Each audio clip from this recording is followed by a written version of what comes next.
नमस्कार। मैं हूं संजीव श्रीवास्तव। आप देख रहे हैं 4 PM मध्य प्रदेश। मध्य प्रदेश बीजेपी और केंद्रीय नेतृत्व के लिए खबर अच्छी नहीं है। मध्य प्रदेश विधानसभा चुनाव के लिए पड़े वोट के बाद बीजेपी उत्साहित है। उसके उत्साह की वजह बम्पर वोटिंग है। बम्पर वोटिंग के मायने बीजेपी ये निकाल रही थी कि लाडली बहना योजना चल निकली है और उसकी इस चुनाव में पोबारा हो जाने वाली है। लेकिन कई ऐसे कोण अब निकलकर सामने आ रहे हैं जो बतला रहे हैं कि अनेक कोणों से भाजपा मुश्किल में है, कठिनाई में है और राज्य में उसकी दाल इस बार गलती नजर नहीं आ रही है। मध्य प्रदेश में बम्पर वोटिंग हुआ है, रिकॉर्ड मतदान हुआ है।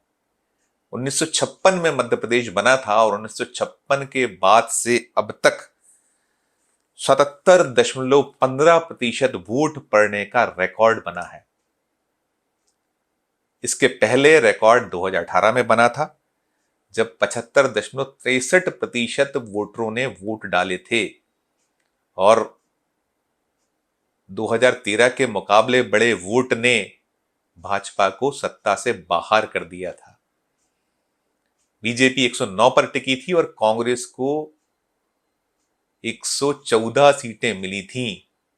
कुल 230 सीटों वाली विधानसभा में बहुमत का आंकड़ा 116 है और 2018 में 114 सीटों के साथ सबसे बड़ी पार्टी के तौर पर उभरी कांग्रेस ने 4 निर्दलीयों, 2 बसपा और 1 सपा के साथ मिलकर कुल 121 के आंकड़े के आधार पर सरकार बना ली थी। बाद में सरकार की क्या कुछ फजीयत हुई, कमलनाथ सरकार की, कैसे सिंधिया ने उस सरकार को बगावत कर गिराया, अपने लोगों को, विधायकों को साथ लेकर बीजेपी की सरकार बनवाई, वो हम सबने मध्य प्रदेश और देश ने देख लिया था, वो एक अलग बात है। लेकिन इस बार 2023 में करीब 1.5%, कुछ उससे ज्यादा वोट ज्यादा डले हैं।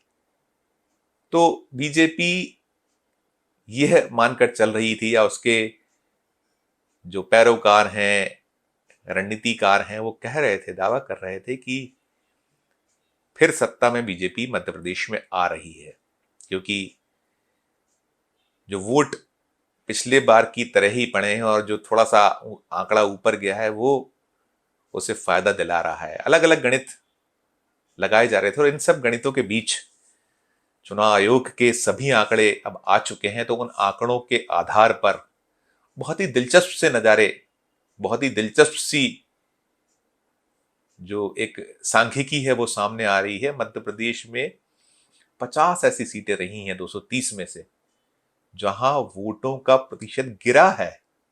जी, वोटों का प्रतिशत गिर गया है और जिन सीटों 50 वोटों का प्रतिशत गिरा है उसमें 28 सीटें बीजेपी के पास थी पिछले चुनाव में। उसमें जो 28 सीटें थी, 9 मंत्री थे शिवराज सरकार में और 19 विधायक थे जिनके यहां मतदान कम हुआ है और कुछ मंत्री तो ऐसे हैं जिनके यहां 5.5% के लगभग 5.29% वोट कम पड़े हैं। उसमें प्रेम सिंह पटेल एक मंत्री हैं, भूपेंद्र सिंह सागर की खुरई सीट से वो चुनाव लड़ते हैं और जब शिवराज सिंह को हटाने की बात चलती थी या इस तरीके के कयास लगाए जाते थे तो जो शिवराज के सक्सेसर के रूप पर देखे जाने वाले भूपेंद्र सिंह भी एक चेहरा थे। तमाम जो नाम दौड़ते थे, हवा में चलते थे, तैरते थे, भले ही शिवराज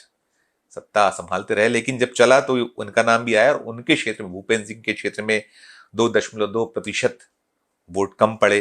राम खेलावन पटेल एक मंत्री हैं, उनके क्षेत्र में 1.3% वोट कम पड़े।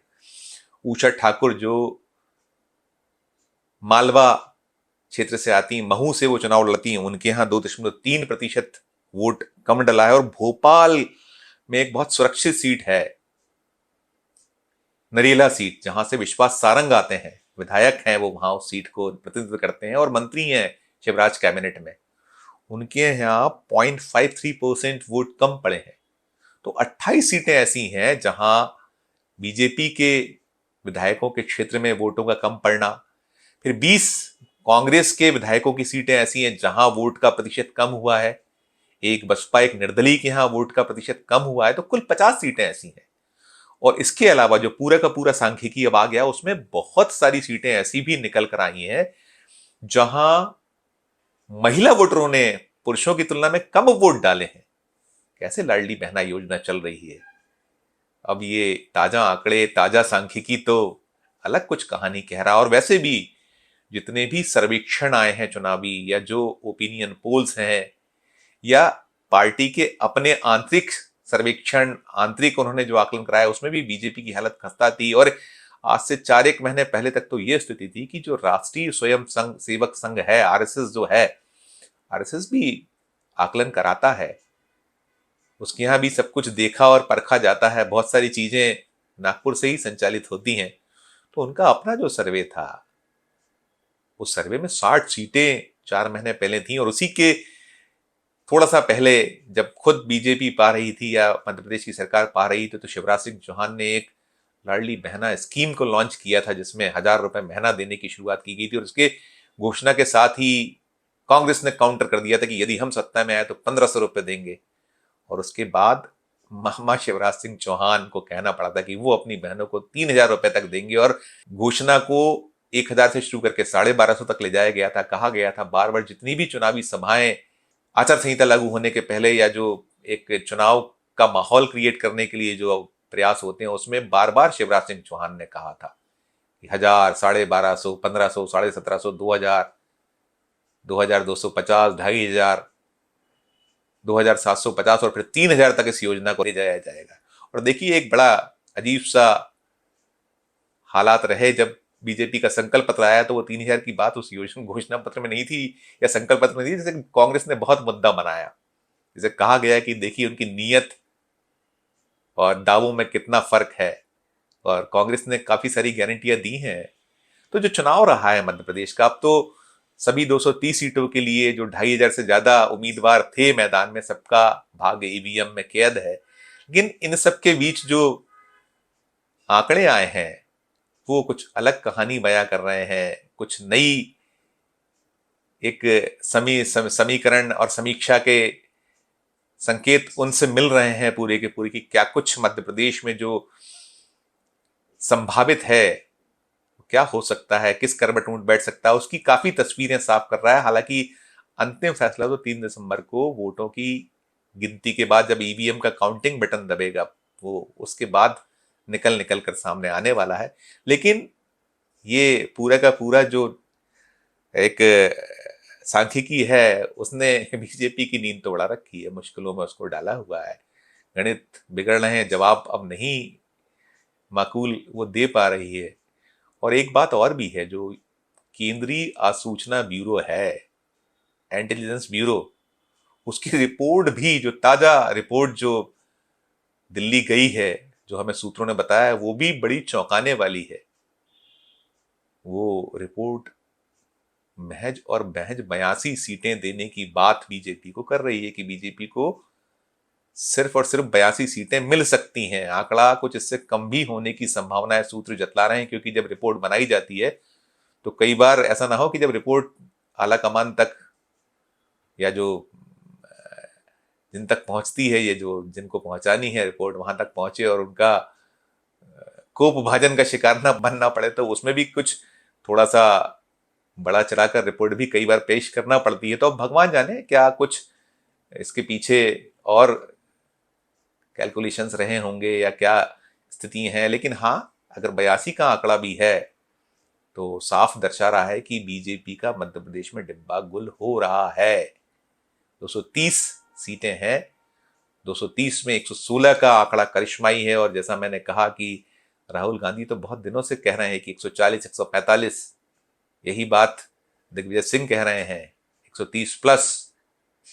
तो इन सब के बीच यदि नहीं चली है लाडली बहना योजना, नहीं चल पाई है लाडली लक्ष्मी योजना, महंगाई मुद्दा ध्यान में रख वोट यदि महिलाओं ने डाल दिया है, बेरोजगारी, भ्रष्टाचार, कुशासन, ऐसे मुद्दे यदि जनता ने जहन में रखते हुए वोट किया है, यदि वो बदलाव की बयार की बात बार बार हुई, हमने जब पूरा मध्य प्रदेश जब जब नापा है तो हमें यही सूचनाएं बार बार मिली हैं कि अब बस बहुत हुआ, अब बदलना है। ये यदि कुछ चला है तो संभावना इस तरीके की है कि ये ईवीएम मशीन का काउंटिंग का बटन बीजेपी को लेकर और भी ऐसी तस्वीर पेश कर दे जो एक नजीर सी बन जाए, और भाजपा की जो कथित नाकामियां या सरकार के खिलाफ जो एक एंटी इनकम्बेंसी की बात बार बार हुई है, केंद्र की सरकार को कटघरे में जिस तरीके से खड़ा किया, और केंद्र के जो नेतृत्व है केंद्र का, प्रधानमंत्री नरेंद्र मोदी, उनके जो काबीना के सहयोगी, कई राज्यों के मुख्यमंत्री जो मध्य प्रदेश में चुनाव प्रचार के लिए आए, तो वो तो अपनी पिच पर खेले ही नहीं है, वो अलग पिच पर खेलते रहे। जो उनको जिन मुद्दों पर जवाब मांगे जा रहे थे, राहुल गांधी, प्रियंका गांधी, मल्लिकार्जुन खड़गे या कांग्रेस की ओर से, वो जवाब तो दिए ही नहीं। मध्य प्रदेश में 15 लाख रुपए हर खाते में आने की बात, 2 करोड़ नौकरियां हर साल, और न जाने क्या क्या, कितने सारे दावे, कितने सारे वादे किए गए थे, उनका क्या हुआ, चाहे वो मध्य प्रदेश हो चाहे केंद्र हो।